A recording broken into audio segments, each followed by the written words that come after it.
Aries, welcome, and this is your reading. Be open-minded po, hindi po halos lahat makaresonate, kaya piliin nyo na lamang. And thank you nga po pala sa mga nag-subscribe, lalo na sa mga bumabalik. Marami pong salamat. Give me the message for Aries. Ano yung mensahe sa'yo, Aries?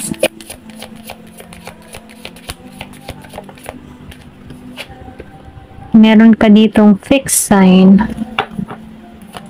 Napipil ko dito, no? Kung may problema ka man sa financial, matapos na to, magkakaroon ka dito ng stability.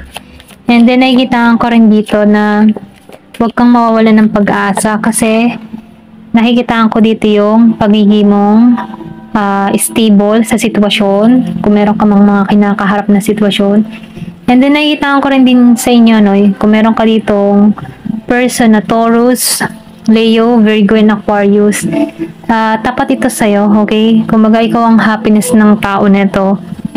Nabibil ko dito na meron din dito mga tao na nakadepende sa'yo. Ito lang nakikita ko. Maybe, ikaw yung tipo ng tao na nagbibigay ng lakas ng loob sa family mo, sa kaibigan mo. Kaya meron dito mga tao na dumidepende sa'yo. Kumbaga, nakakahanap sila ng kaliwanagan. Once na nagsasalita ka, ay nabubuhayan sila dito. Ito lang yung nakikita ko. Maybe ikaw yung tipo ng tao na magaling mag-advise, magaling kang maghikayat ng tao, or yung tipo na once na naging kaibigan ka, talagang dibdiban ka, magpayo, okay, para lang sa hindi maligaw na landas yung mga friends mo. And then, nafe-feel ko dito yung pagiging mong stable sa iyong sarili, ano, kumbaga, kaya mong i-handle yung sitwasyon mo, na once na nagkakaroon ka ng problema, talagang kinakaya mo, ayaw mong magbigay ng alalahanin sa mga mahal mo sa buhay.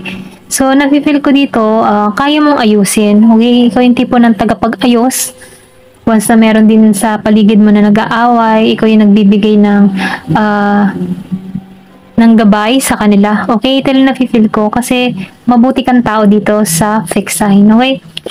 Then dito, no, sa conjunction. So, nakikita ko rin dito, kung nasa LDR situation ka, meron ditong patungo sa'yo, okay? Meron ditong pagkikitang muli, pagsasama muli, okay? Kumbaga, ito yung nagpapahiwatig na ito yung sign kung meron ka mang hinahanap na sign, ano, kung meron ka mang person na malayo sa'yo, meron ditong pagkikitang muli dito, okay? Ito lang yung nakikita ko. Give me more information. Ano pa yung mensahe sa'yo?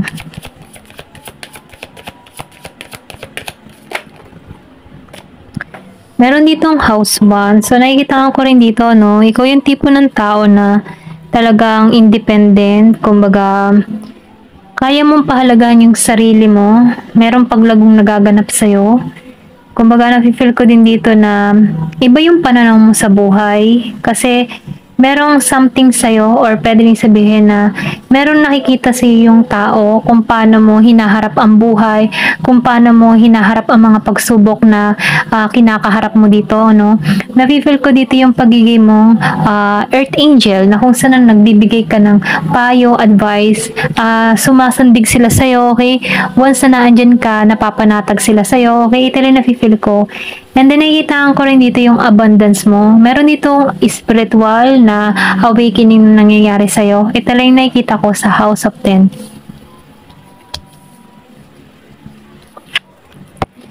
Then, meron ka dito Gemini, okay? So, meron dito pwedeng nasa birth chart mo tong Gemini, ano? So, nakikita ko dito yung transformation na nagaganap sa'yo, Aries. Kumbaga, nakikita ko dito yung pagiging mong curious, tulad ng isang Gemini. Kasi ang Gemini talagang curious sa mga bagay-bagay. Gusto maka-experience ng mga bagay-bagay. Kumbaga, sabik sila sa explore, okay?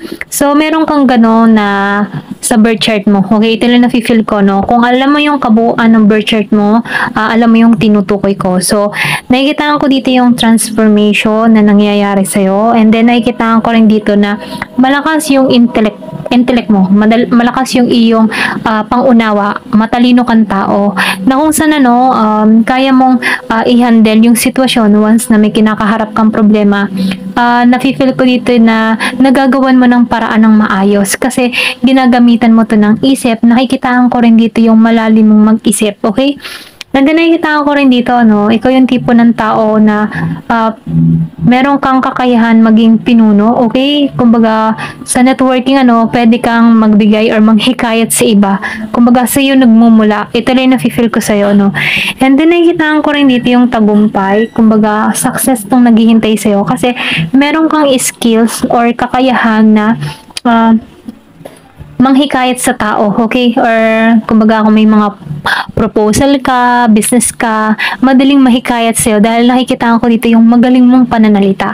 Magaling ka magsalita sa iyong kapwa, okay? Ito lang yung nakikita ko. Ayan, tingnan pa natin dito. Give me more information. Ano pa yung mensahe para sa'yo, Aries?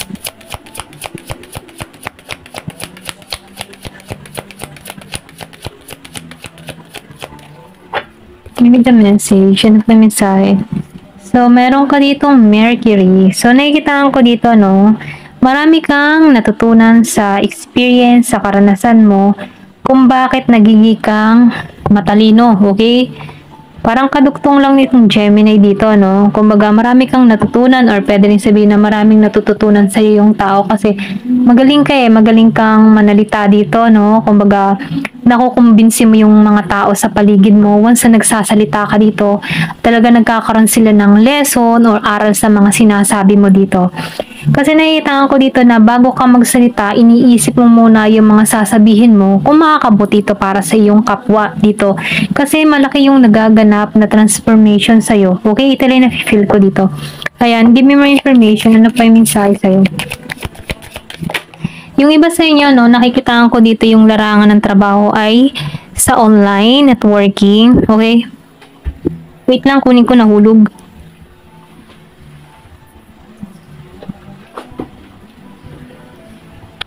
Ayan, okay, nahulog. So, meron ditong house 11. Nakikita ko dito, no, ikaw yung tipo ng tao na madali kang makakuha ng mga kaibigan. Okay?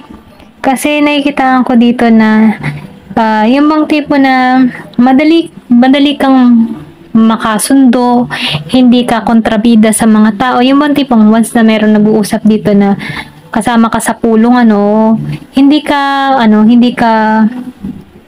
kumukontra sa kanilang mga gusto mangyari. Sumasang-ayon ka lang at nakikinig. Dahil dun, na madali kang mapakagaanan ng loob dito. So, madali ka. Yun lang yung nafe-feel ko, no? Para kang makamasa. Ito lang yung nafe-feel ko sa'yo.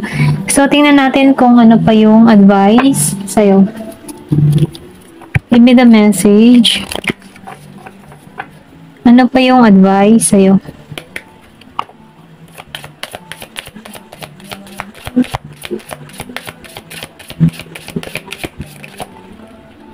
So, letting go. Kung meron ka mga masasakit na nakaranasan, so, ito na yung time para i-let go mo to, okay? Or pwede rin sabihin, i-let go mo to kung bakit nagiging kang matalino dito, no? So, kasi meron ako nakikita ditong talino.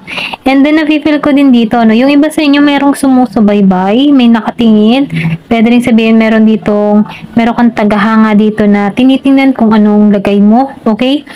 Meron ditong pinanganak ng 26. So, nafe-feel ko din dito, na ikaw yung tipo ng tao na seryoso. Focus ka once na meron kang ginugusto.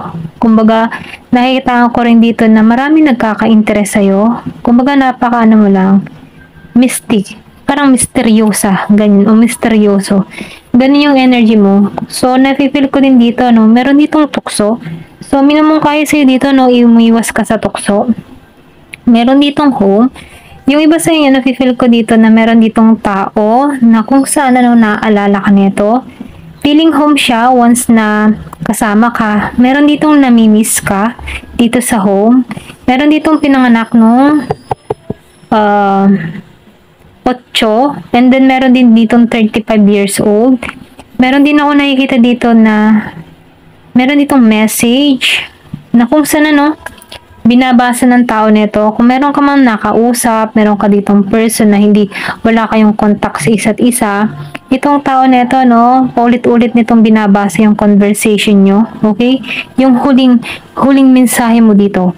And then, nafe-feel ko din dito, na masyado siyang, dinidibdib niya. Binabasa niya yung letter mo, or pwede rin sabihin, inaalala ng tao nito yung mga nakaraan nyo. Okay? Meron ako nakikita ditong, kasi kung makikita mo yung babae, sobrang naka-stuck sa sitwasyon. Ito lang yung nafe-feel ko. So, meron ditong tao na minamasdan ka. Okay? Nanghihinayang, sana andyan ka pa. Ganun. Ito lang yung nakikita ko dito. Give me more information. Para siyang, yung tipo ng tao nito, no? Feeling home ka. Or feeling home siya sa'yo. Okay? Kumbaga, hindi ka nito tinuring na iba. Namimiss ka niya.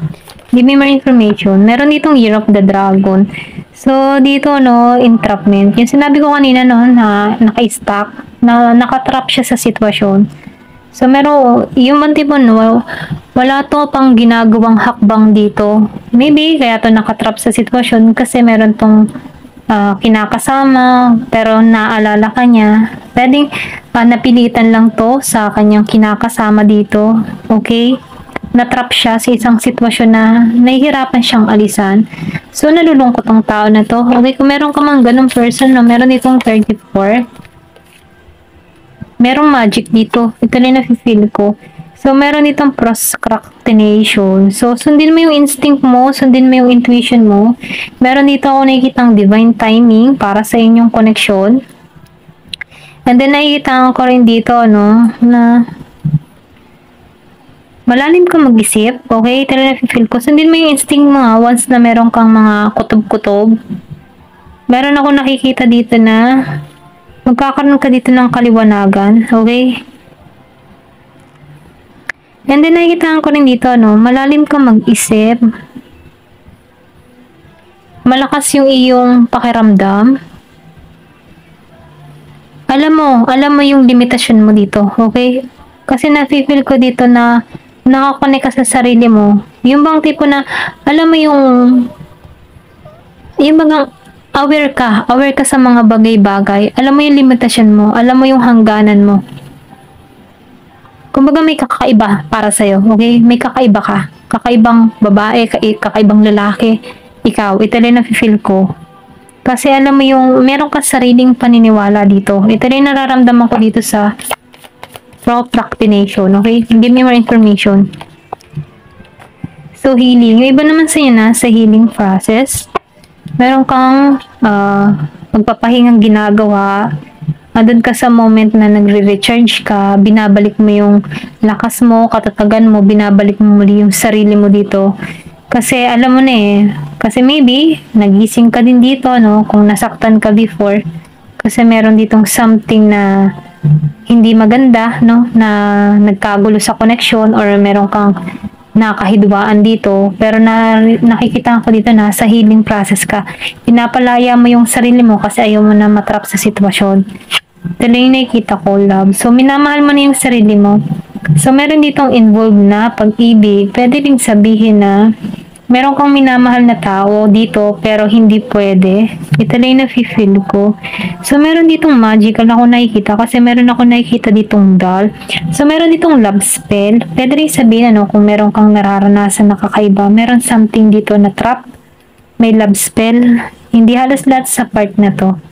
Ayan, meron ditong spell. Okay? Kasi kung makikita mo dito, natatrap ka sa emotion mo. Hindi mo gusto yung kinalalagyan mo dito. Ito lang yung nakikita ko.